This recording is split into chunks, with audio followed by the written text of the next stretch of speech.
Hey guys, tonight we are stepping back into the warm, humming fields of ancient Egypt where the sun hits the reeds and papyrus like molten gold, and where jars of sticky sweetness were prized not just for taste, but for healing.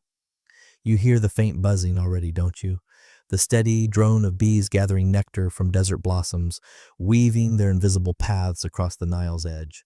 And before you get too cozy, I should remind you, you probably won't survive this. Imagine stumbling barefoot into an ancient beekeeping yard without protective gear, one angry swarm, and well, your bedtime story ends very quickly. So, before you get comfortable, take a moment to like the video and subscribe, but only if you genuinely enjoy what I do here. And while you're at it, drop a comment with your location and what time it is where you are, because I love knowing where in the world you're drifting off from. Now, dim the lights, maybe turn on a fan for that soft background hum, and let's ease into tonight's journey together. You trudge down a dusty embankment toward rows of cylindrical clay hives, stacked like stubby towers against the mud brick wall of an Egyptian farmstead. The air shimmers with heat, and you feel the faint tickle of a bee brushing your ear before zipping away. Those hives look simple, but they're ingenious. Long tubes of baked clay, capped at one end with a small hole for bees to come and go. Historians still argue whether these were placed vertically or horizontally, but either way, they worked well enough to keep Egyptian honey flowing for millennia. When a hive was ready, beekeepers would blow a little smoke. Yes, even back then they'd figured that trick out and carefully scrape the comb into woven baskets. You watch sticky golden globs tumble down like slow lava, and suddenly the whole air smells sweet, floral, and faintly medicinal. Modern science tells us honey is antibacterial thanks to enzymes that create tiny amounts of hydrogen peroxide. But here in Egypt, nobody needs chemistry lessons. They just know honey makes wounds heal faster and throats feel better. Of course, you can't resist dipping a finger into the harvest. It's thick, almost chewy, and tastes less like supermarket honey and more like a desert bouquet. Imagine clover, wildflowers, and maybe a touch of date palm. And right away, a joke. If you thought organic honey was trendy today, wait until you realize these folks have been doing it for 4,000 years without a Whole Foods loyalty card. Honey wasn't just food, it was a gift fit for gods and pharaohs. Temple storerooms recorded jars of it arriving as offerings, gleaming under torchlight. Some scholars say the earliest hieroglyphs for bee carried connotations of royalty itself. You start to sense that honey was more than sweet. It was symbolic, golden, liquid order in a world where the Nile's flooding often brought chaos. The beekeepers you're watching aren't anonymous peasants either. They work under scribes who carefully note how many jars are collected. Honey was wealth, measured, taxed, and redistributed. Somewhere, a scribe scratches into papyrus. 3 jars, full to the rim. You glance at the man and think he looks about as thrilled as a modern accountant balancing spreadsheets but without the coffee. There's also a quirky tidbit you notice. Bees were sometimes ferried on little boats along the Nile, moved seasonally so they could follow the flowering plants. Picture that, tiny floating apiaries drifting beside fishing skiffs. It's an adorable mental image until you realize one clumsy oar stroke and suddenly you've got a swarm of very damp, very angry bees. In your ears, the Nile hums alongside the bees. Fishermen shout across the river, kids splash in the shallows, and the beekeepers keep scraping and gathering, as though the rhythm of life depends on keeping this golden flow steady. And in truth, it does. Without honey, countless remedies and rituals simply wouldn't exist. You stand there watching as jars are sealed with clay stoppers and carried into the shade. The buzzing lingers in your head, almost hypnotic, like nature's lullaby. The Egyptians would store these jars not only in homes, but also in temples, preparing for feasts, medicine-making, and embalming. The honey would travel farther than you ever could, into offerings for gods, onto wounds of soldiers, even across borders as trade. And for one moment, as a bee circles lazily before vanishing into its hive, you realize you're at the beginning of a story that will wind its way through childbirth, dentistry, magic, and even the afterlife, all told through this shimmering golden thread. So you wipe your sticky fingers, trying not to attract too many bees, and follow the jar bearers deeper into the village, where the line between food and medicine blurs in the sweetest way. You trail after the men carrying jars, the afternoon sun pressing down like a heavy bronze lid, And soon you're standing in the shade of a temple courtyard. The air smells not only of honey, but of incense, resin, and that faint mineral tang of limestone walls. Here, bees are not just insects buzzing about, they are sacred embodiments of something divine. Priests murmur in low voices that honey itself comes from the tears of Ra, the sun god, weeping golden droplets onto the earth. You imagine Ra sneezing during allergy season and accidentally creating breakfast toast toppings for eternity. Hieroglyphs carved on the temple wall catch your eye. Bees etched in orderly rows, their tiny wings stretched mid-flight, almost dancing across the stone. Historians still argue whether these images represent practical records of apiculture or symbolic reminders of Pharaoh's authority, but either way, you see the reverence clear as day. A bee wasn't just a bug, it was part of Egypt's emblem of the king of Upper and Lower Egypt. The buzzing hive echoed the order of society, disciplined, productive, sweet at the core. Priests dip their fingers into honey. Lifting it like liquid sunlight, they smear it carefully on altars, mixing it with milk and bread, offerings designed to please gods who, apparently, also had a sweet tooth. You catch yourself smirking, divine beings of the cosmos, rulers of the afterlife, and still partial to dessert. Some things never change. As the ritual unfolds, you notice a quieter use of honey too.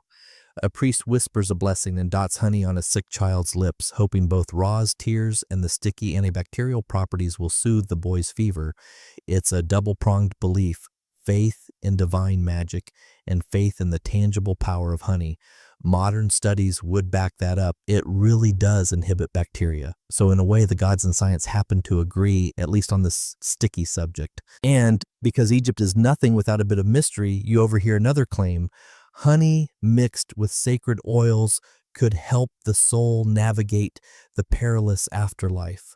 Historians still argue whether this was a mainstream belief or just one of those things scribes wrote down once and repeated endlessly, but you can almost imagine a spirit gliding past crocodile-headed judges with a honey-smeared amulet clutched in hand. The courtyard hums with bees kept close to the temple, their clay hives lined neatly by the wall.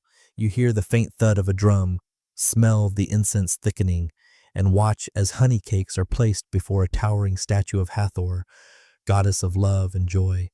Somewhere in the crowd, a child sneaks a bite when no one's looking, and you silently cheer them on. Divine offerings taste better when stolen, don't they? The ceremony winds down, but the symbolism lingers. Honey here isn't just sticky sugar, it's a bridge between people and gods, a tangible drop of sweetness connecting heaven and earth. You realize that every jar carried from field to temple isn't merely food, it's sacred currency, both practical and mystical. A buzzing bee lands briefly on your hand. Its legs tickle, heavy with pollen, before it flies off again toward the hive. You smile, wondering if Ra's tears just dripped on you by accident. Either way, you're not complaining. You leave the shaded temple courtyard, sticky sweetness still clinging to your thoughts, and follow a healer down a narrow alley lined with mud brick walls. The air cools slightly, and the sound of bees fades into the chatter of children and the creak of water wheels. Soon you find yourself inside a dim room with shelves stacked full of jars. Some hold oils, others resins, and many, of course, glow faintly with honey. Here, honey transforms from sacred offering to practical tool. A man sits on a reed mat with a cut across his leg, the kind you get from tripping over a jagged shard of pottery. The healer dips his fingers into a jar, scoops out a thick glob, and smears it right onto the wound. You wince, expecting the poor man to cry out, but instead he just exhales slowly as the honey covers the gash like liquid bandage. You lean closer, half curious, half horrified, and notice how the honey clings, sealing the cut against dirt and, though they don't have the words for it, bacteria. Modern researchers now know honey draws moisture out of wounds, creating an environment hostile to germs. But here, in ancient Egypt, the logic is simpler. It works. Soldiers, farmers, even clumsy storytellers benefit from this golden first aid. The healer ties a linen bandage around the honey-slicked leg, and you can't help whispering to yourself, "Congratulations, you've just invented the world's tastiest Band-Aid." And it isn't just cuts. The healer flips open a scroll, Papyrus with neat black ink, tiny hieroglyphs lined like marching ants. It's a medical text, what scholars today call the Eber's Papyrus, though you won't know that for a few thousand years. One line catches your eye. Honey is prescribed for wounds, burns, and skin infections. Historians still argue whether these recipes came from centuries of trial and error or whether priests simply insisted Ra's tears had universal healing power. Either way, the results are undeniable. The man with the cut smiles, already looking relieved, and the healer turns to you with a grin, as though daring you to try. A child with a scraped elbow extends their arm, and once again, honey is dabbed on, sticky and soothing. You think of modern antiseptic sprays, their sharp sting, and you chuckle softly. Imagine explaining to this child that thousands of years later, kids would beg their parents not to use ouchie spray, while here in Egypt, they literally ask for more honey. On a nearby shelf, you spot another quirky tidbit, a clay pot labeled with a symbol you don't recognize. Inside is honey blended with fat and ground copper. The healer insists this concoction helps prevent infections and more serious wounds.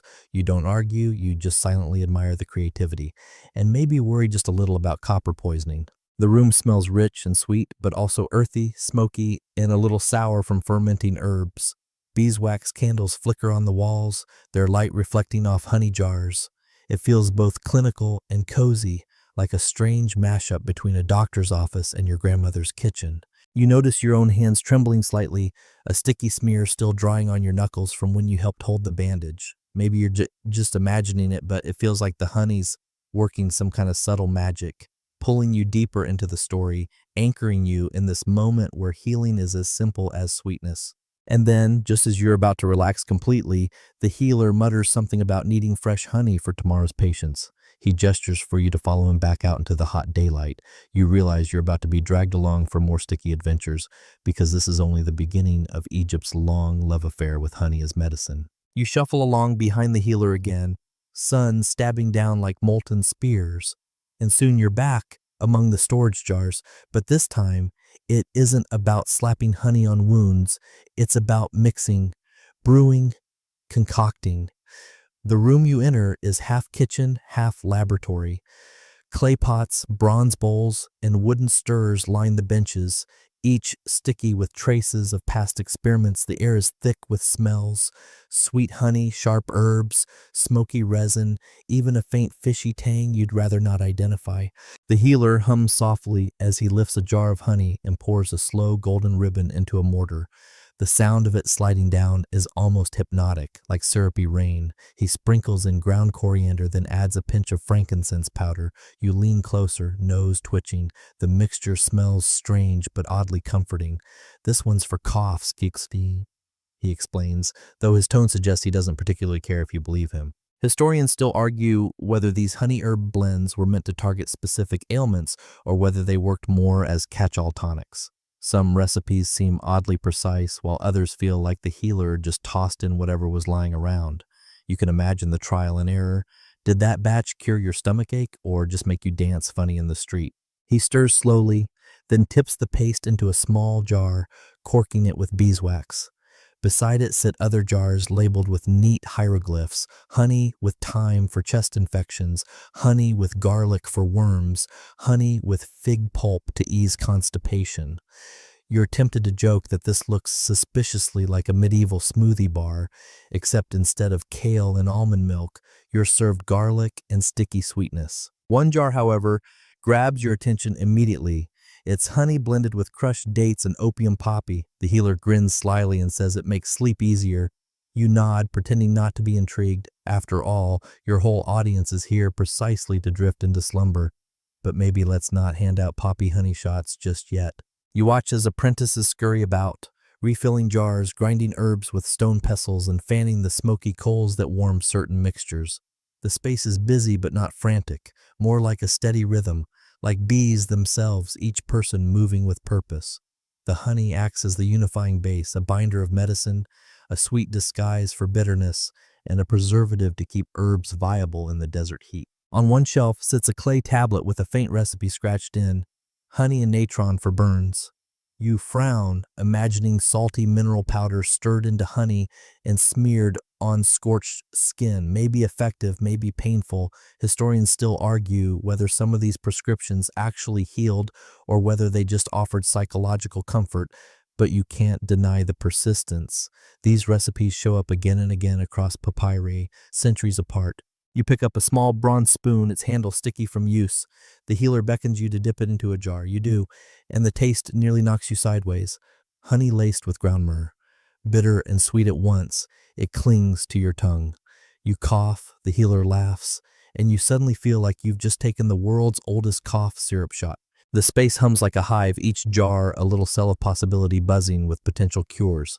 You realize that for these people, medicine isn't separated from food, ritual, or daily life.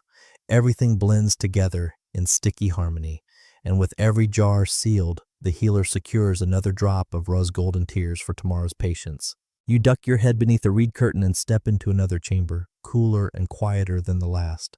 A faint draft brushes against your face, carrying the scent of herbs, old papyrus, and something sharp, like vinegar. This room, the healer whispers, is for the eyes. You squint in the dim light, almost in sympathy with the patients already waiting there. Some rub their faces with cloths, others sit with swollen lids, and one poor farmer blinks furiously as though sand is permanently lodged in his gaze. The Nile might look peaceful from the bank, but its waters teem with microbes that can make eyes itch, swell, and sometimes fail entirely. And here honey enters the story again, not as a snack, not as an ointment for skin, but as a medicine for vision itself. A priest steps forward holding a shallow dish of golden liquid. He dips a reed dropper, lifts it slowly, and lets a bead of honey fall into the farmer's eye. The man flinches, then sighs as though relief washes over him. You resist the urge to mutter, "Congratulations, you just invented the first stinging eye drops." Historians still argue whether the honey really treated infections or whether it just soothed pain for a while.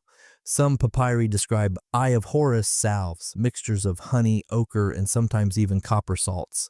The copper would have had genuine antibacterial properties, though you can imagine a few unlucky patients wishing they'd skipped that appointment. Still, the symbolism was powerful. Horus, the falcon god, lost and regained his eye in myth. Every drop of honey here feels like a reenactment of that restoration.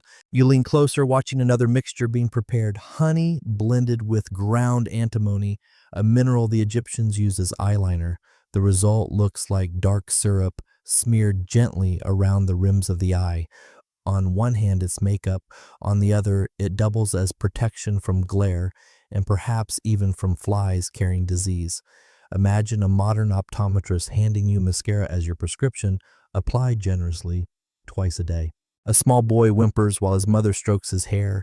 A healer takes a piece of linen soaked in warm honey water and lays it over the child's eyes like a compress. The boy quiets, lulled by the sticky comfort. You think of all the ways people today soothe sore eyes, with cucumber slices, chamomile tea bags, chilled gel masks, and realize the Egyptians were already there, minus the spa soundtrack. In the corner, an elderly scribe tells a joke. If honey fails, just close your eyes and pretend the world looks better. The patients chuckle, and even you let out a sleepy laugh. Some things never change. Humor is as essential as medicine. The chamber glows with candlelight, beeswax flames flickering across the walls where hieroglyphs of eyes stare back at you, sharp and watchful. You wonder how many generations trusted honey to guard their sight, to keep their world from slipping into shadow.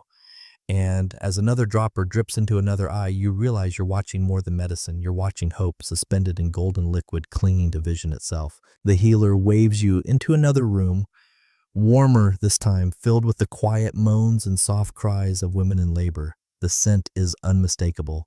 Sweat, smoke from incense, and the faint sweetness of honey hanging in the air. Midwives bustle about, weaving between mats where mothers-to-be grip their knees and breathe through contractions.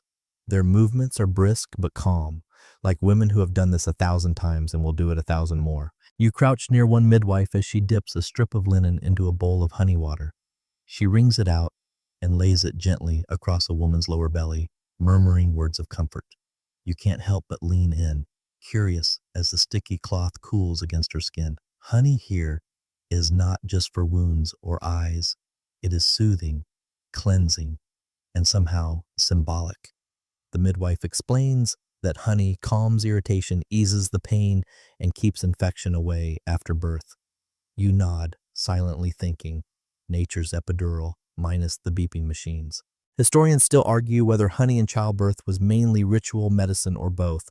Some papyri list it as a treatment for postpartum infections, while others mention honey mixed with dates as nourishment for exhausted mothers. You watch as another midwife offers a spoonful of honey to a woman between contractions, whispering that it will give her strength. The mother licks it eagerly, eyes fluttering shut for a moment of sweetness in the storm. And here's a quirky tidbit. One ancient recipe suggested honey combined with crocodile dung as a contraceptive. You blink, then shake your head quickly. If you thought modern birth control ads were awkward, just imagine pitching that one. New, all-natural, eco-friendly, guaranteed to keep the romance exciting.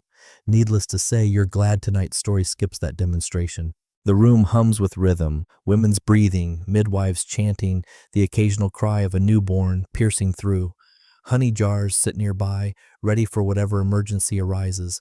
A woman's torn skin after delivery, a baby's sticky eyes, a fever that needs soothing, each one treated with the same golden balm. You notice how the midwives handle the jars almost reverently, as though they're holding bottled sunlight. A young assistant runs in with fresh honeycomb wrapped in cloth, sticky trails dripping down his arms. He looks flustered, but the midwives take it calmly, breaking off chunks and stirring them into warm water.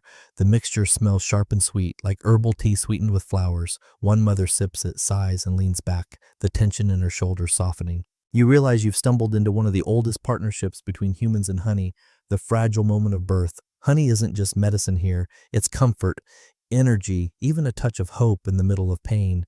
And as you watch a new baby wail for the first time, swaddled in linen that still smells faintly of honey, you feel the sweetness of life itself dripping into this ancient room. You shuffle into a smaller chamber that smells less like incense and more like bad breath.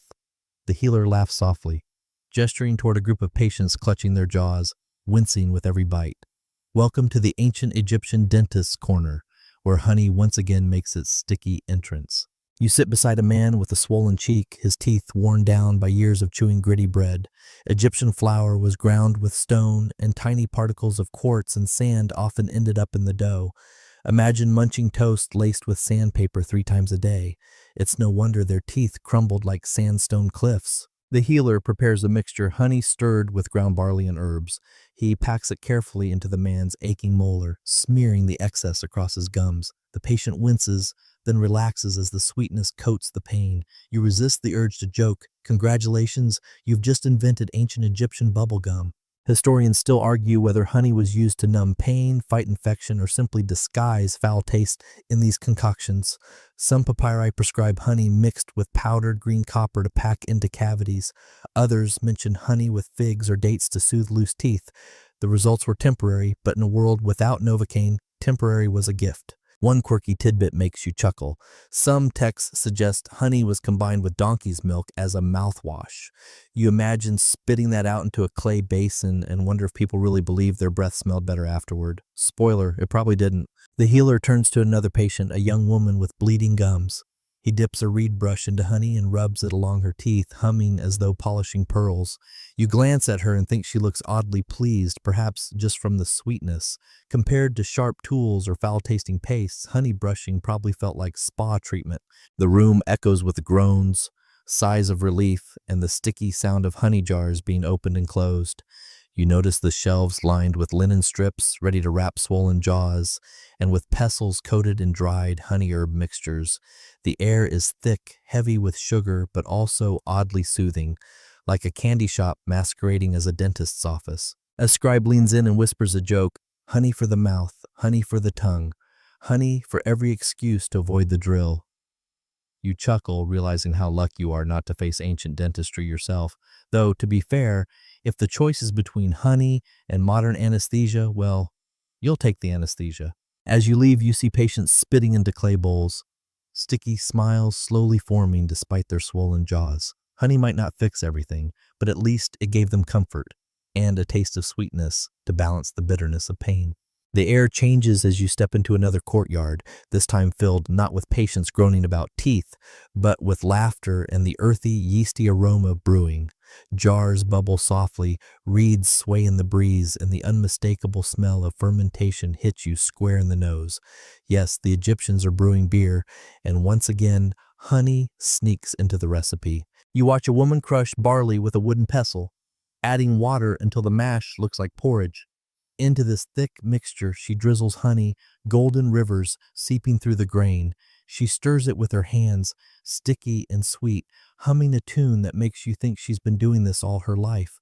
The result won't be the pale lagers you find at corner stores today. It's cloudy, tangy, and with honey just sweet enough to disguise the sour edge. Historians still argue whether honey beer was brewed for everyday drinking or reserved for medicinal use. Some texts describe it as a tonic for the sick, a liquid meal for the weak, or even a gentle anesthetic. But others suggest honey beer simply made festivals more fun. You take one whiff of the bubbling mash and think, well, if this is medicine, I wouldn't mind being sick a lot more often. A quirky tidbit catches your ear. Priests sometimes brewed honey beer specifically for rituals honoring Hathor, goddess of joy and drunkenness. The brew was believed to cheer the heart and calm the body. In fact, one old myth describes how humanity was saved when the gods poured vast rivers of beer dyed red to look like blood, tricking the war goddess Sekhmet into drinking herself into sleep instead of devouring people. Imagine that. Beer is the savior of civilization. You can't help but grin thinking, talk about happy hour. Nearby, a sickly old man sips honey beer from a clay cup, his hands trembling. The healer assures him it will strengthen his stomach and ease his chest. You watch his eyes brighten after a few swallows as though warmth spreads through him. Maybe it's placebo, maybe it's the calories, maybe it's Ra's tears doing their job, but the effect feels real. Children dart between jars, giggling as they steal tiny sips when adults look away. One coughs, wipes their mouth, then insists they feel better already. You laugh quietly. Of course you do, kid. Of course you do. The courtyard buzzes with chatter, the clinking of jars, and the sweet, sour scent of fermentation. You realize honey isn't just a medicine smeared on wounds or eyes. It's also infused into daily life, mixed into drinks that heal, comfort, or simply give joy. You lift an imaginary cup yourself, pretend to sip, and let the warmth spread through you too. The brewing courtyard fades behind you, replaced by the quieter murmur of a healer's hut. Inside, the air smells sharper, less yeasty, more like herbs stewing on a slow fire. A low table is scattered with clay bowls, each filled with pastes and powders. At the center, as always, sits a gleaming jar of honey. Tonight's focus? Stomachs that grumble, twist, and revolt. You sit cross-legged beside a woman clutching her belly, eyes squeezed shut. The healer spoons out thick honey and stirs it with powdered carob pods. He holds it to her lips, and she swallows with visible effort. Slowly, she exhales, a hint of relief crossing her face. Historians still argue whether the carob acted as an anti-parasitic or whether it simply gave her something sweet to focus on while her gut calmed itself.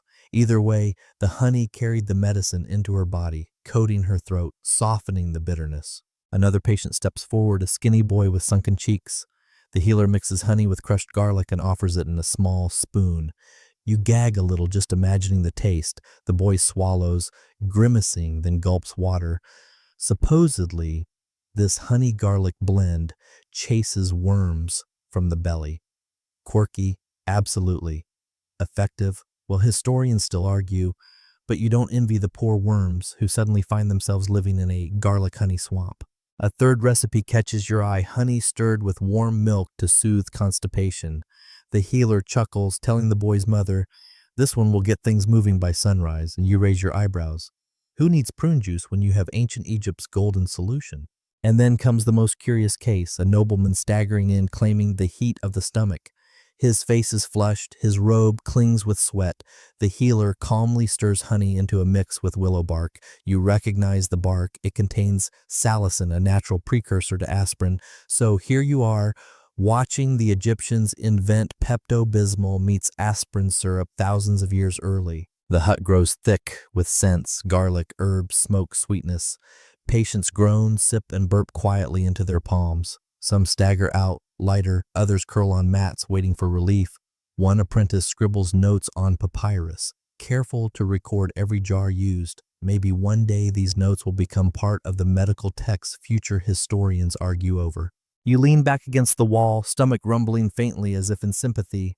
A passing child giggles, offering you a tiny spoonful of honey straight from the jar. You lick it and sigh. It doesn't cure hunger, but it's hard to stay cranky when your mouth is full of desert sunshine. The healer's hut opens into another chamber, darker this time, where a fire burns low and clay cups sit neatly in rows. The air feels heavy, thick with the scent of fever, sour sweat, damp cloth, and the sharp tang of crushed herbs. You can almost feel the heat radiating from the patients sprawled on mats, their bodies shivering even as their skin glows with warmth. Desert fevers, the healer whispers, brought on by Nile water, swampy insects, or the merciless sun itself. You crouch near one man whose breathing rattles like papyrus in the wind. His forehead glistens, his eyes half shut. The healer prepares a potion, honey drizzled slowly into a clay cup of bitter willow bark tea. You wrinkle your nose at the smell. It's earthy, sharp, unpleasant, but the honey swirls through, taming the bitterness. The patient sips, winces, then swallows again. A bead of honey clings to his lip, glinting like a last bit of hope. Historians still argue whether these mixtures truly lowered fever or simply kept patients hydrated long enough to survive. Willow bark, though, contains salicin, the ancestor of modern aspirin, so whether the healer knows it or not, his sticky syrup carries genuine fever-fighting power. You can't help thinking, congratulations, you've just brewed the world's first honey-flavored painkiller. A quirky tidbit appears in the corner. A young apprentice mixes honey with onions and vinegar, insisting it drives away the hot wind inside the body. You lean closer, gag slightly, and realize this is the ancient version of that one folk remedy your grandmother swears by, disgusting but oddly convincing. The patient, coughing, drinks it anyway, then groans loudly. The apprentice beams as though he's just saved a life. The room hums with the sound of murmured prayers and dripping honey. Priests shuffle through, sprinkling incense, muttering spells over the sick. To them, the fever isn't only physical, it's spiritual, a battle between body and unseen forces. Honey becomes both medicine and offering, smeared on lips, poured into cups, dabbed on foreheads. One patient suddenly rises, muttering nonsense before collapsing again. The healer calmly presses a honey-soaked cloth to his chest, whispering encouragement. You feel the sweat dripping down your own back just watching. The air is stifling, heavy with both sickness and sweetness. And yet, amid the misery, there's comfort. The patients sip their sticky drinks, close their eyes, and drift into uneasy sleep.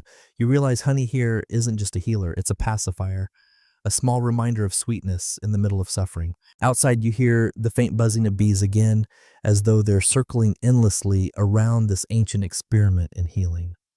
The fire crackles, the jars glisten, and you exhale slowly, feeling the fever room slip away as the night carries you deeper into Egypt's golden remedies. The fever room gives way to a courtyard where the air smells completely different, lighter, fragrant, almost luxurious. Women sit around low stools, clay bowls in their laps, grinding herbs and mixing oils. The sound of laughter drifts through the air, and the faint hum of bees is back again. This isn't a healer's chamber, it's more like a beauty salon of the ancient Nile. And yes, honey is here too, shimmering in shallow dishes like molten amber. You watch a woman smear honey across her face, blending it with milk until the mixture glistens like cream. She closes her eyes, sighs, and lets it dry into a mask. Another dabs honey onto her lips, humming happily. You chuckle softly.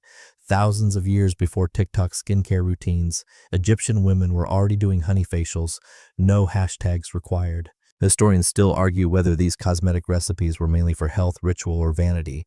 Some papyri describe honey masks as restorers of youth, while others hint that smooth skin pleased both gods and lovers. Either way, the logic is sound. Honey keeps skin moist, fights bacteria, and leaves a faint floral scent behind. Modern science would nod approvingly. One quirky tidbit makes you raise your brows. A servant mixes honey with crocodile oil, yes, crocodile oil, into a salve said to soften wrinkles. You imagine the conversation. You want me to rub what on my face? But the women laugh, smear it on, and seem pleased enough. You suppose when the Nile is your backyard, you use what's handy, even if it once had very sharp teeth. Nearby, a young girl stirs honey with powdered malachite, applying the shimmering green paste as eyeshadow. It sparkles faintly in the sun, making her look both glamorous and faintly alien. Another brushes honey onto her hair, combing it through like conditioner. The smell is thick and sweet, filling the courtyard until you feel sticky just breathing it in. A scribe passing by jokes, Ra gave you honey to shine like the sun, not to glue your hair to your shoulders. The women roll their eyes unconcerned. Beauty, after all, demands a little mess. You realize that in this space, honey is no longer a solemn medicine or ritual. It's playful, sensual, indulgent, a reminder that healing isn't only about survival, but also about joy, confidence, and self-expression.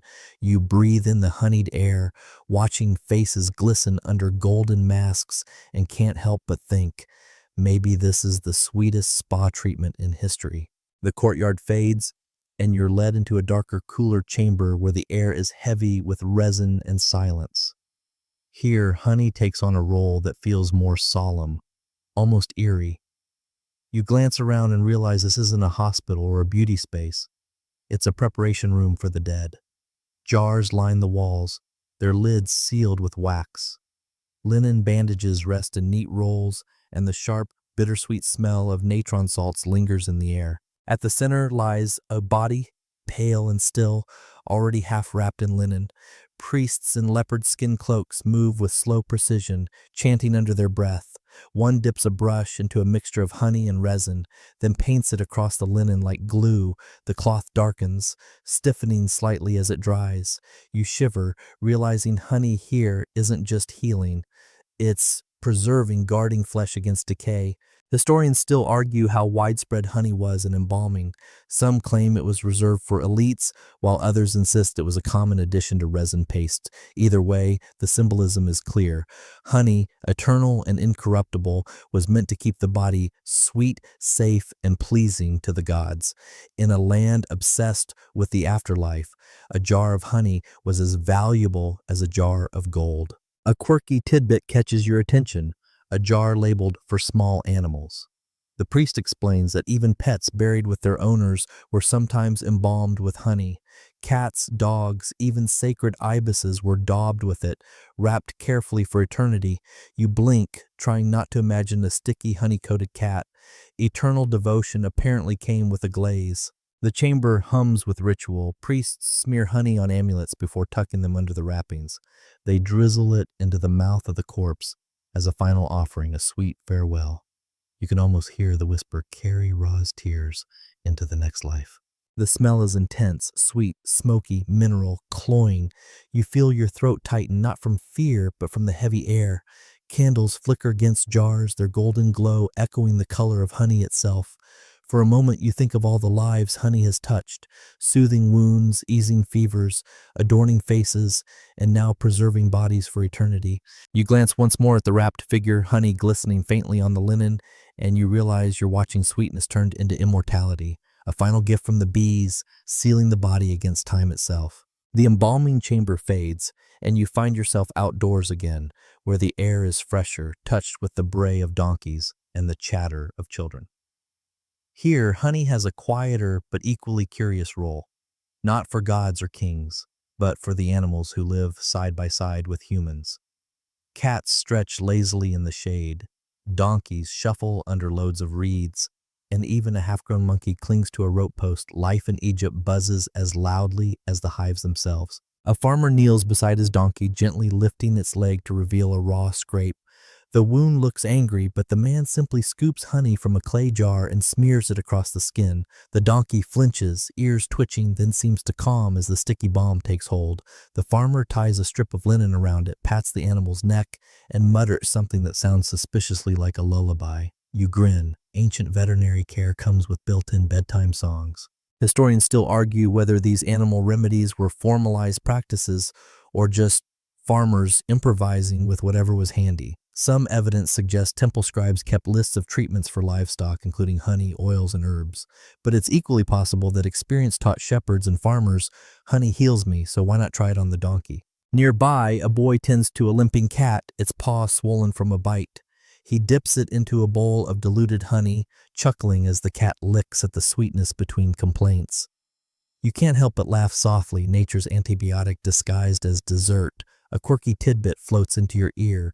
Certain temples actually maintained colonies of sacred cats, and honey was sometimes used to treat their minor wounds.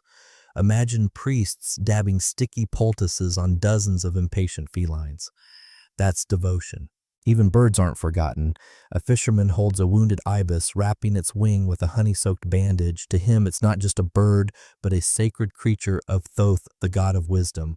Healing it with honey is both kindness and ritual duty. The courtyard buzzes with the usual life of Egypt, but everywhere you look, honey seeps in, golden and universal. Animals nuzzle their owners, wounds glisten under linen, and children giggle as they sneak tastes from jars meant for poultices.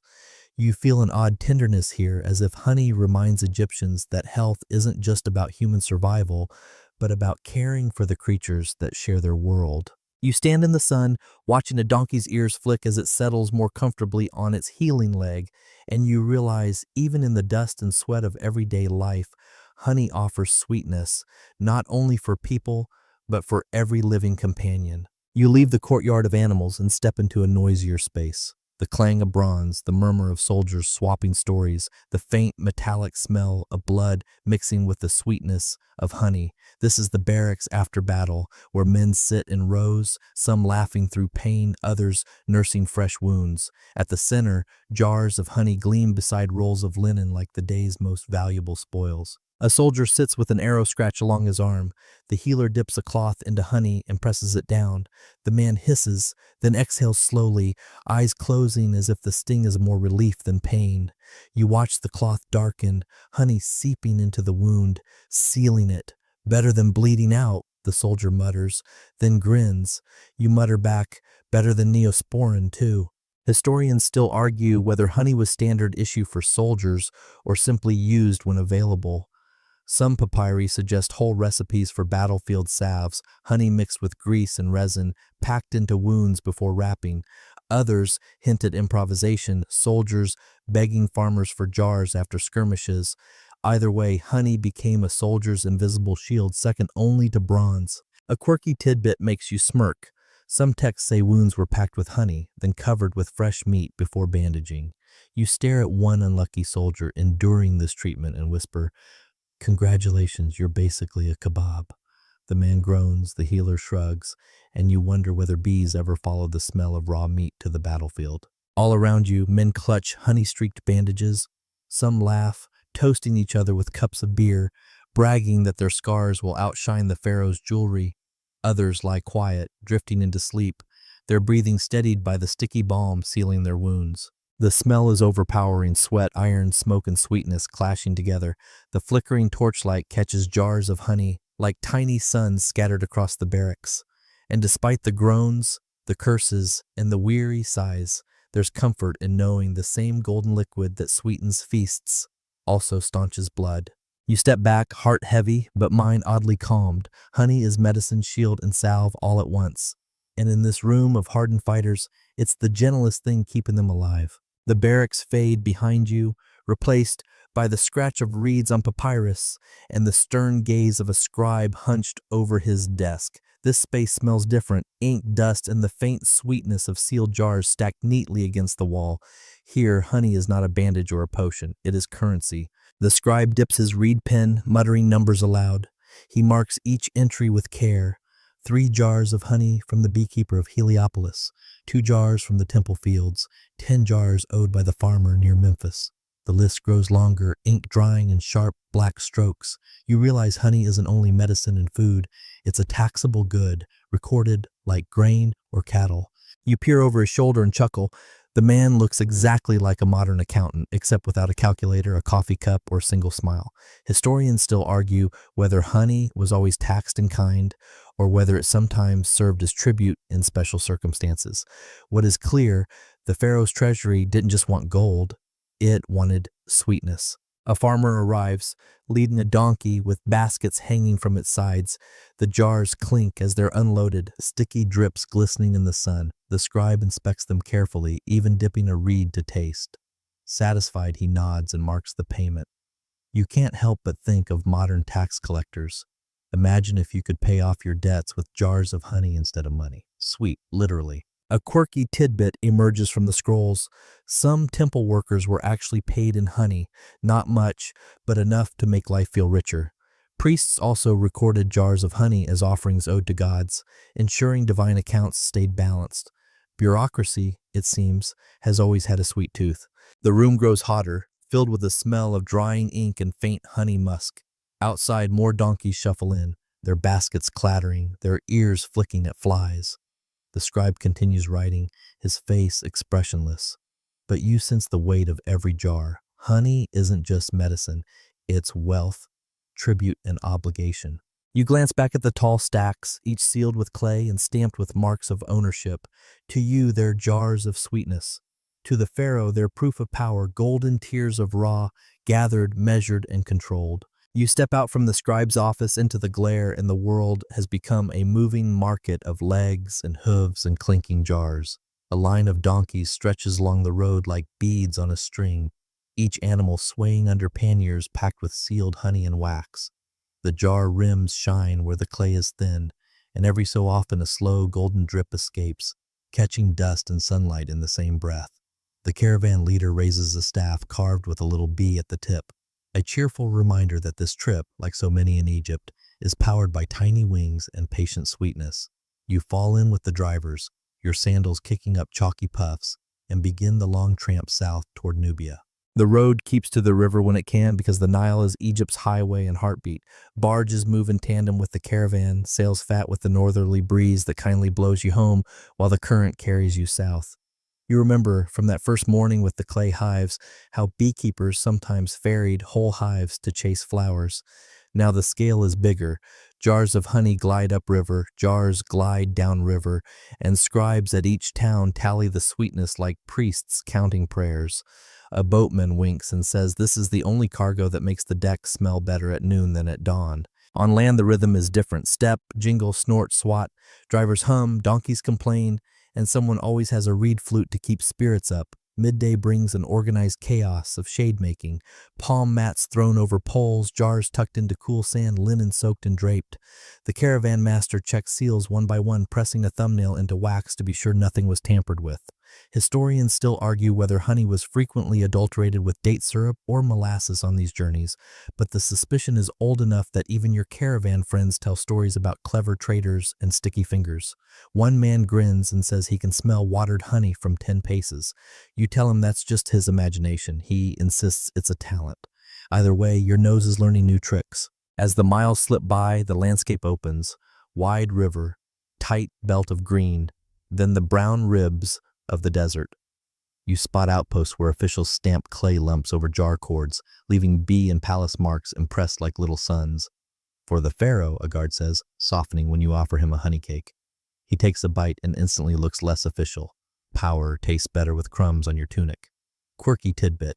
These travel cakes, dense with grain and drenched in honey, keep forever or close enough for a slow caravan. A driver jokes that if a cake goes stale, you just dip it in more honey and call it chef's special. It's not gourmet, but it beats chewing the sand that already ruined so many Egyptian teeth. At Komombo, where crocodiles lounge like carved statues that forgot to be alive, the caravan pauses for a river crossing. You can't help but call back. No crocodile dung contraceptives today, thank the gods. Only respectful distance and brisk paddling. The crew loads jars onto a broad-bellied boat, the deck already beeswaxed along the seams. There's your mainstream fact humming at your feet. Beeswax wasn't just a byproduct, it sealed hulls, waterproof baskets, and fixed inlays in furniture. Craftsmen knead wax with resin to make a caulking that keeps the Nile out of your toes. You run a finger along a seam and catch the faint scent of honey hiding under smoke and tar. The ship smells like a bakery that learned to sail. Night falls soft as linen.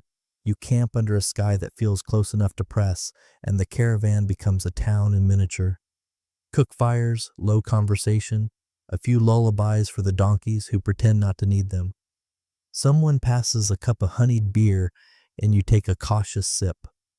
The brew reminds you of that courtyard where Hathor's laughter foamed in clay jars. Remember? The sweetness smooths the edges of the day and the joke writes itself. Bedtime beverage, ancient edition. If this episode had sponsors, you'd read an ad for Honey Sleep Tonic, then immediately disclaim any responsibility for snoring. By morning, you've learned the call and response of the road. Load the left, balance the right, mind the seal. The caravan heads into Nubia's gateway, where rock cliffs flank the river and the light brightens to silver. Traders meet you with their own goods: ebony, incense, ostrich feathers, gold dust glinting like sifted sunlight. Some want honey for medicine, some for ritual, some because their cooks discovered that goose drizzled with honey goes from fine to tell the neighbors. A Nubian healer shows you a pouch of ground herbs and points at your jars. You understand immediately. Sweetness to care bitterness, just like you saw in the healer's lab with frankincense and coriander. Different tongue, same logic. At a riverside market, you witness the delicate dance. Jars are open, tasted, and judged like prized horses. Buyers sniff, swirl, and let a glossy thread fall from spoon to lip to see how the line holds. A scribe notes weights on a hanging balance, a sand trickling through the braids of the rope as if keeping time. Historians still argue whether certain districts were famed for distinct floral honeys, the way later poets raved about wines: lotus honey, clover honey, cedar if the trees permitted. You hear snippets, this one from the Fayum Marsh, that one from the date groves. It sounds like connoisseurship, and your tongue, which has done far more research today than your feet, agrees. A coastal trader joins the talk, pointing east with his whole arm. He boasts of the Red Sea track, of desert wells and hidden coves, of ships that hug the shore toward Punt. You've heard the name in temple reliefs, expeditions in Hatshepsut's time bringing incense trees with roots wrapped like babies for transport. He says honey travels with the resin and the gold, a sweet cargo that bribes the journey into being kinder. Historians still argue where Punt truly was: Somalia, Eritrea, maybe Yemen, and your trader tells three different versions in one breath, unconcerned by geography so long as the wind holds. The map may be fuzzy, but the direction of desire is crystal. Follow the spice, follow the sweetness, follow the God's nose. On the return leg, your convoy bulges with countergifts, bundles of incense that will marry beautifully with honey and cough syrups back home, nuggets of gold that temple priests will gloss with beeswax to protect from tarnish, and bolts of dyed cloth that smell faintly of sea. A child runs alongside and asks if bees speak Egyptian or Nubian. You answer wisely, they speak flower, and the child nods with the gravity of a high priest. Joke number 2 sneaks in as you add, and sometimes they buzz, pay your taxes, but only to adults, which earns a scandalized gasp from the nearest driver and a smothered laugh from everyone else. The road north feels easier, as homebound roads do. You pass Stellicut with official warnings and praise songs. You cross ferries where the deckhands tap the honey seals like drummers. You slog a short desert shortcut to skip a river bend, following cairns that shine with bits of beeswax rubbed in by superstitious travelers. A woman tells you she seals her travel amulets with a pinch of honey, so the gods remember me. You file that beside the eye of Horus salves and the embalmer's brush, another place where sweetness glues the world together. By the time the white walls of Memphis haze into view, the caravan smells like a beehive and a spice chest eloped. You bring the jars to storehouses where officials prick seals, taste samples, and assign lots. Some for the royal kitchens, wait till those geese meet their glaze again. Some for temple medicine rooms, back to the willow bark syrups for fevers. Some for scribes to distribute as wages, the sweetest payday. And some bound for foreign embassies where rumor says a single jar can cool a quarrel. Honey has done its quiet political work all along the road. It is every language's word for be reasonable. Before you leave the warehouse, a tired clerk waves you over to a clay tablet where someone scribbled a traveler's proverb: wax seals ships, honey seals friendships. You can't help adding softly to yourself, and also mouths if the conversation gets too spicy. Joke number 3, neatly tucked.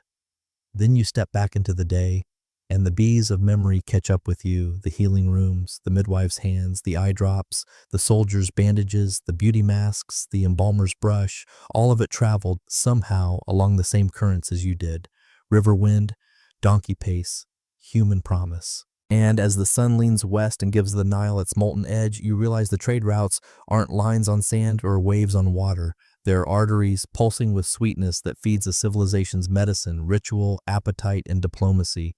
The caravans will roll again tomorrow, and the boats will tack and heel, and scribes will write their numbers. The bees will not notice, they're busy with flowers. But you've seen the map that matters, drawn in amber threads from hive to hand to heart. The clatter of jars and donkey hooves fades, and suddenly you are swept into a courtyard alive with sound and color. Music rises from sistrums and drums, laughter spills into the air, and the smell of baking fills every corner. This is no healer's chamber and no bureaucrat's storeroom. It is a festival, a feast day, when temples throw open their gates and people gather to honor the gods. And there, right in the middle of the offering tables, sit golden cakes dripping with honey. You step closer. Women in linen dresses carry trays piled with little rounds of bread, their crusts glazed, shiny and sweet. Priests arrange them before statues of Hathor and Ra, the sticky offerings gleaming under torchlight. The air hums with reverence and hunger all at once. You can almost hear the silent promise, sweetness for the gods, sweetness for the people. Historians still argue whether honey was scarce enough to be truly luxurious at these feasts or whether the abundance of hives made it fairly common. Some scrolls describe honey as rare, others as routine.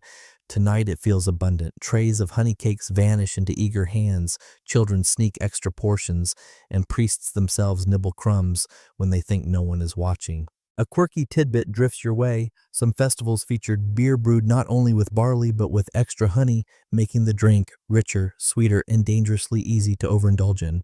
You watch a man stumble past, singing too loudly, and can't help smirking. Ancient karaoke night has officially begun. The feast swells with movement.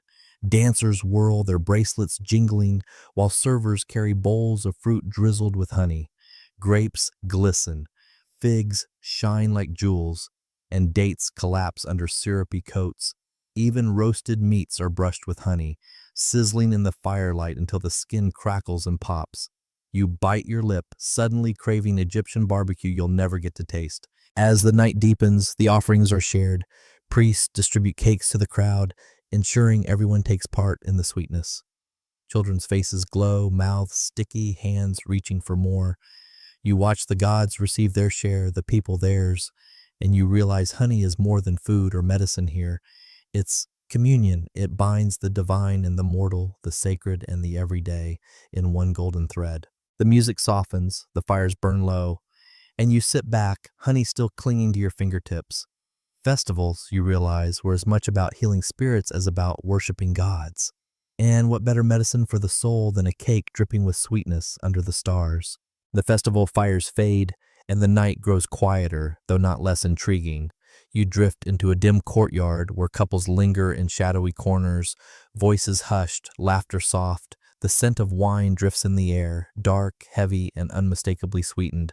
A woman lifts a clay cup, tips it toward her partner, and you catch the glisten of honey swirling in the liquid.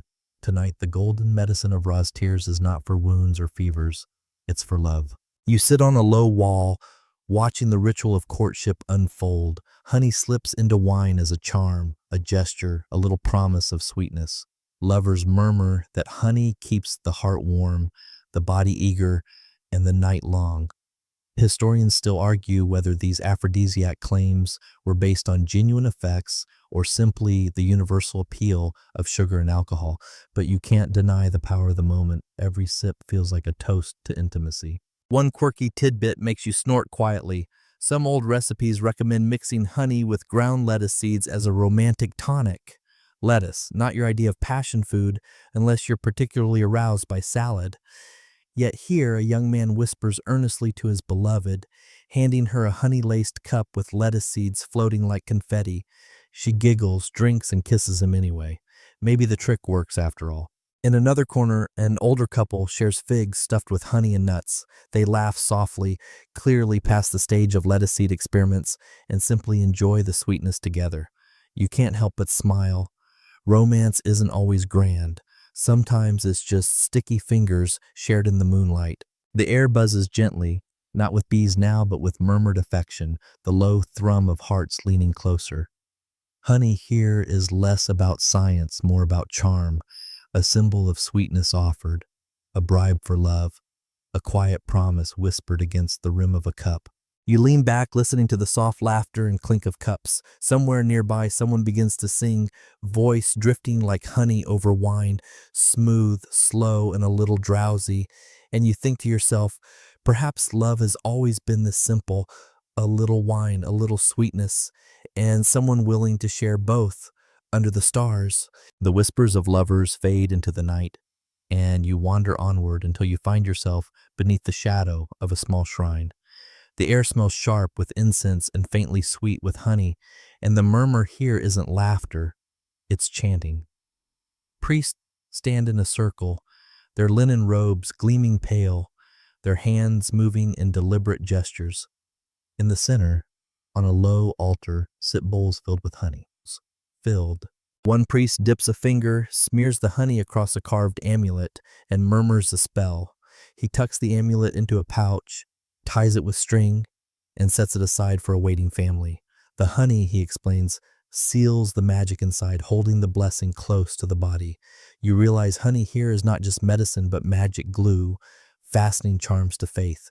Historians still argue how literally Egyptians believed in these rituals. Were they symbolic acts, or did people truly think honey trapped divine energy? The papyri leave both possibilities open, but the faith in the act is unmistakable. Honey makes the invisible feel tangible. A quirky tidbit makes you smile. One scribe records that honey was used in spells to silence gossip. The recipe: whisper your enemy's name over honey, smear it on wax, and bury it in the earth. You picture someone muttering, "May my neighbor shut up about my laundry," while coating the spell in sticky sweetness. Honestly, not a bad system. You wouldn't mind bottling that remedy today. The priests chant louder now, voices weaving like buzzing bees. Honey is poured into libation bowls, drizzled over bread offerings, mixed with oil and daubed on door frames. Each act feels both practical and mystical. Medicine for the unseen ailments of spirit and household. A child clutches a honey-smeared charm around his neck, looking braver already. A woman places a honey offering at the statue's feet, whispering a prayer for protection. And you, standing in the flicker of firelight, feel the weight of the golden jars again, not only as food or healing, but as liquid magic drawn from flowers transformed by bees and trusted to guard human hearts. The chanting slows, the bowls gleam, and the air grows still. Honey has become a bridge once more, between mortal and divine, health and hope, body and spell. And as you step away, you feel a little safer yourself, as though the sticky charm is rubbed off on you too. The hush of the shrine drifts behind you, and soon the air fills with new scents, roasting meat, sizzling fat, and the unmistakable perfume of honey caramelizing over fire. You've stumbled into a royal kitchen, a world of bustle and clang, where servants rush like bees in their own hive. Bronze pots clang, knives chop dates into sticky chunks, and everywhere honey glows in shallow dishes, waiting to be drizzled. A chef lifts a goose from the spit, its skin crisp and golden. With a practiced hand, he brushes honey across the surface, and instantly the bird glistens like burnished amber. The smell makes your stomach ache with longing, sweet, smoky, rich. A servant whispers proudly that this dish is reserved for the pharaoh himself. You nod, pretending you're not jealous, while your mouth waters enough to embarrass you. Historians still argue whether honey was common in everyday meals or mainly reserved for elite tables. What is clear is that royal kitchens treasured it, using it not just as sweetener but as glaze, marinade, and sauce base. Tonight you watch honey poured over figs stuffed with nuts, spread thick on barley loaves, and stirred into stews that shimmer under torchlight. A quirky tidbit makes you grin. One chef insists honey helps mask the taste of leftover meat when supplies run low. He winks and says, "If it shines, no one complains." You think of modern barbecue sauce and nod, same logic, different millennium. Children of servants hover near the kitchen's edge, hoping for scraps. A cook hands them slices of bread still warm from the oven, each piece painted with a thin layer of honey. Their eyes light up, and the kitchen buzzes with laughter for a moment. You can almost hear echoes of modern families handing kids cookies fresh from the tray. The room grows hotter as ovens roar, steam rising in waves. Honey drips onto firestones, sizzling into smoke that perfumes the hall. Even the air tastes sweet. You glance around and realize this isn't just food, it's theater. Each honey-drizzled dish is a statement of wealth, abundance, and care. To feed royalty with honey is to say, we have captured the sun itself and placed it on your plate. As servants carry platters toward the banquet hall, you catch one last whiff of roasted goose, caramelized figs, and honey bread. Your belly grumbles and you laugh softly. Medicine may keep a body alive, but honey in the royal kitchen, that keeps the soul happy too. The roar of ovens and clatter of pans quiets as you step into a calmer chamber. Here, instead of chefs or priests, you find scribes bent over papyrus rolls, their reed pens scratching steadily. The smell is no longer roasted goose or sticky figs, but ink, bitter, earthy, mingling faintly with beeswax candles burning nearby. On the table lies a small jar of honey, but not for eating.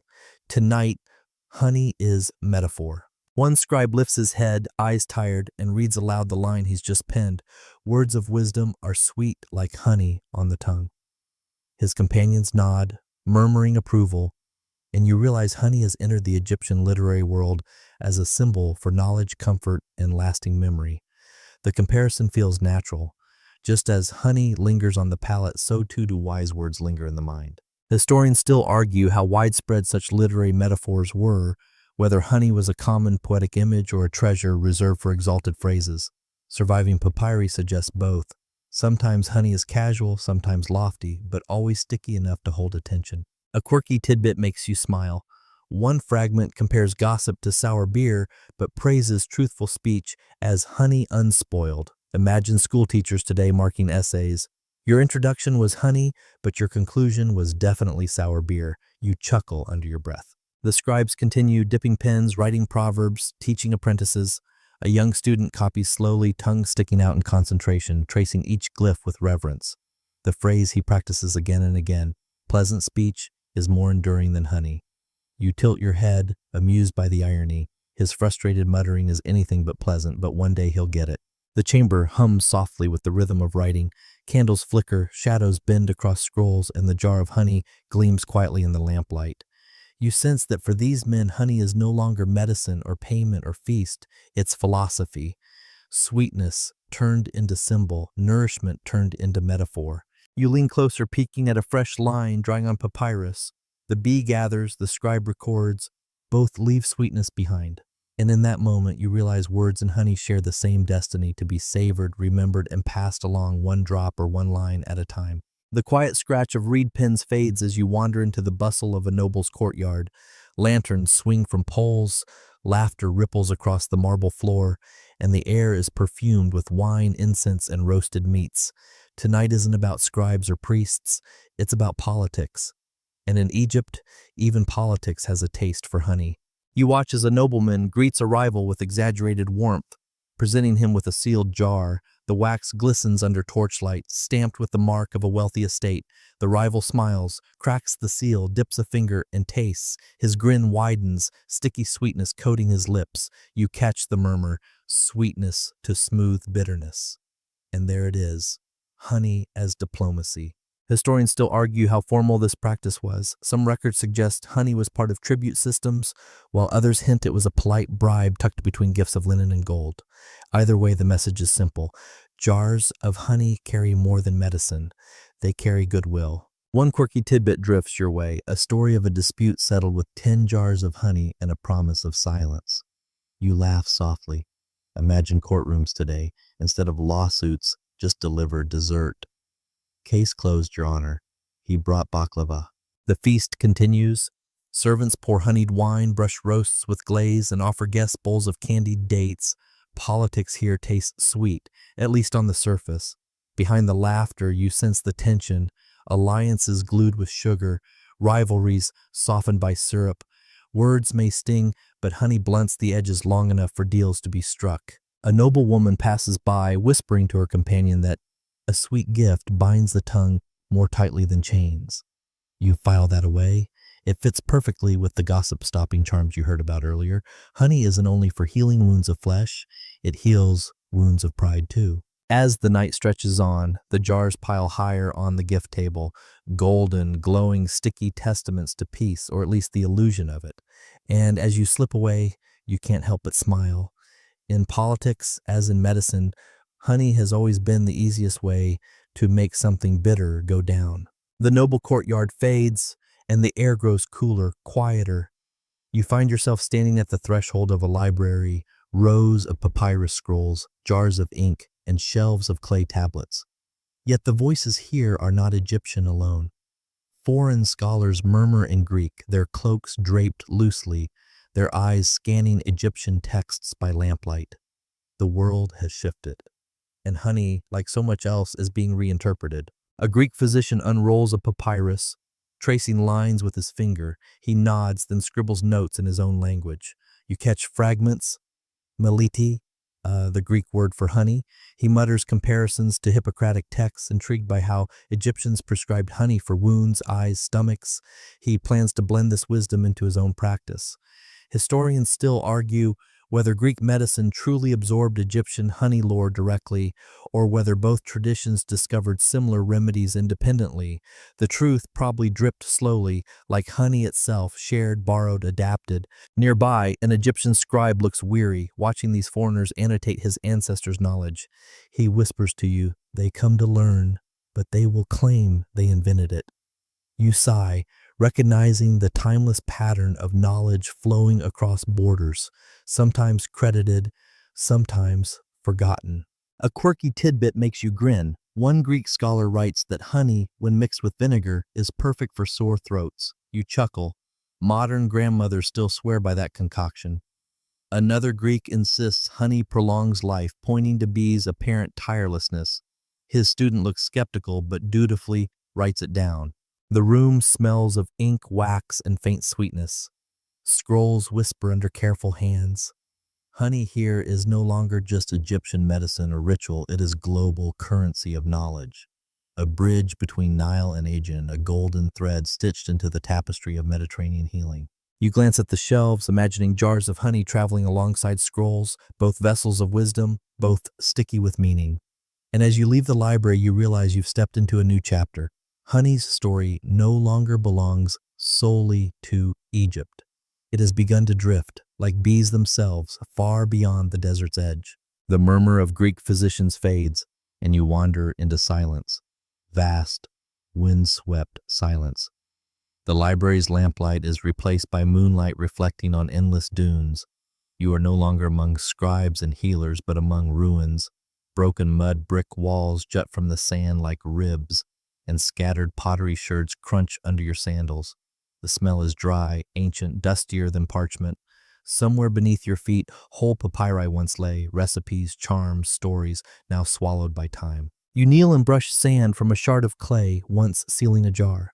The impression of a bee still shows faintly, though worn smooth by centuries. It whispers of honey once stored here, of jars stacked neatly in storerooms long collapsed. You sigh knowing countless recipes are gone, blends of honey and herbs, forgotten poultices, strange mixtures that might have worked wonders or disasters. Historians still argue how much knowledge we've lost. Was it merely redundant lists or breakthroughs buried forever? The desert's not telling. A quirky tidbit drifts into your memory. One explorer centuries later claimed he found a sealed pot of honey in a tomb, and that it was still edible. You grin softly. Of course it was.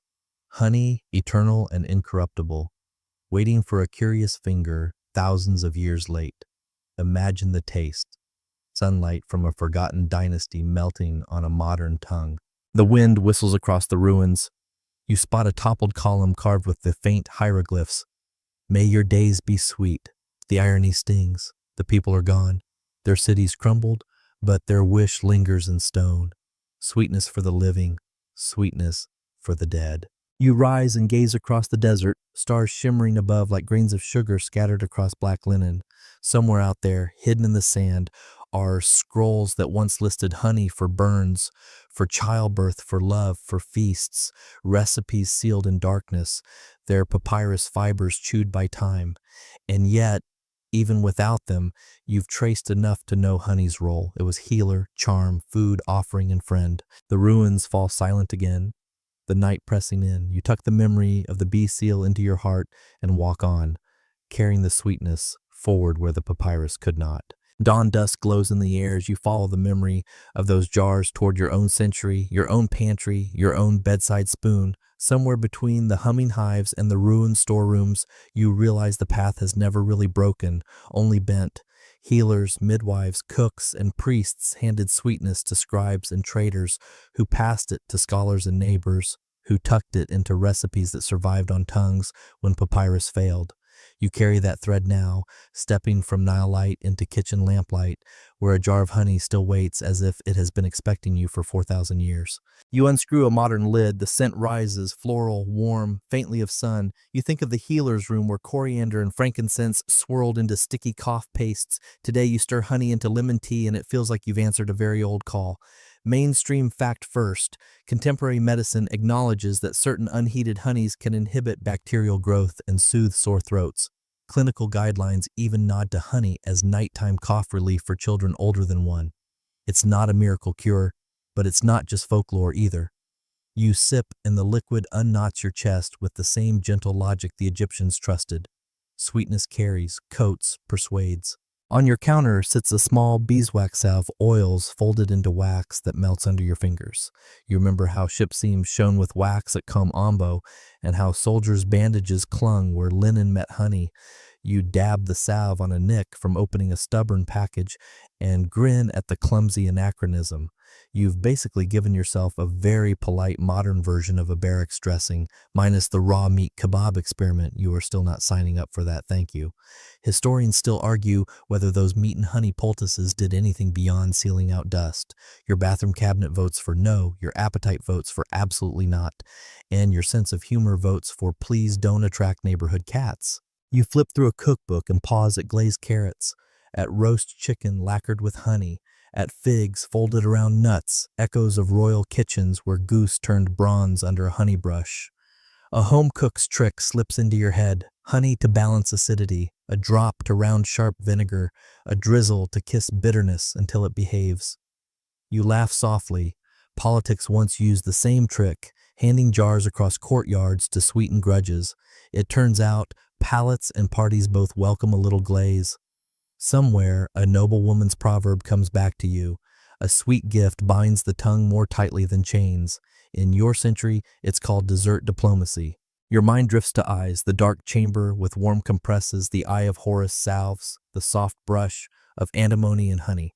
You set down your mug and blink at the screen's glare, then think better of reaching for a sticky dropper. Mainstream caution: nobody today recommends dripping kitchen honey into your eyes. Sterile formulations are a different story and belong to professionals. Still, the instinct that comfort can be steeped, warm, and pressed gently closed, that remains. A clean cloth, steam, rest, a ritual without eyeliner, minus the copper salts that turn some ancient checkups into risky adventures. Quirky tidbit: an apiarist friend swears each jar has a tone, that orange blossom hums brighter than buckwheat, that wildflower feels like a slow drum. You tap your spoon and realize flavors do have tempos. Your festival courtyard learned that long ago, when sistrum shook and honey cakes vanished to the beat. You're tempted to label the jars in the cupboard alto, tenor, sleepy baritone. Not science, perhaps, but charming, like seeing bees as tiny, winged percussionists playing temples and kitchens alike. You check a medical blog and see debates stacked like jars: Manuka versus multifloral, raw versus gently filtered, microdose pollen easing seasonal sniffles, or just placebo with better flavor. Historians still argue whether Egyptians prized distinct terroirs, lotus versus marsh clover, or if scribes simply wrote honey and let cooks and healers decide. Modern palates make terroir a hobby. Ancient ledgers made it an inventory line. Both are ways of saying this sweetness came from somewhere real. Now a quieter memory rises: the midwives' room where a honeyed cloth cooled hard work, where babies arrived swaddled in linen that smelled faintly of flowers. You hold that gentleness in your chest for a long breath. Your century has antiseptics and monitors and beeping machines, bless them. Yet the impulse to soothe with warmth and sweetness, on tongues, on skin, in air, still speaks fluently. You will not ever bring crocodile dung contraceptives back for a trendy reboot. The brand would be unfortunate, but you will keep the reassurance. A spoon, a sip, a calm hand, a lullaby. Midwives knew the recipe long before your playlist did. The shrine returns, the charm smeared with honey, the door frame dotted, the hush when fear grew smaller than sweetness. You won't coat amulets tonight, but you might choose a tiny ritual. Stir clockwise 3 times, breathe, touch the rim of the mug to the lip of the jar, and thanks to the bees. Ritual, after all, is simply memory learning to move. The metaphor the scribes liked still works. Honey on the tongue, wisdom in the ear. Pleasant speech endures, so does gentle care. You scroll past headlines and find the perennial story: a tomb jar opened, honey still edible, someone brave enough to taste it. Mainstream fact again: honey's low water activity and acidity make it a hostile apartment complex for most microbes. Sealed and kept dry, it outlasts dynasties. A civilization can collapse and sweetness still wait, patient as a sealed proverb. You touch the glass of your jar and feel that patience, the way bees archive sunlight 1 hexagon at a time until winter becomes bearable for creatures who never read a calendar.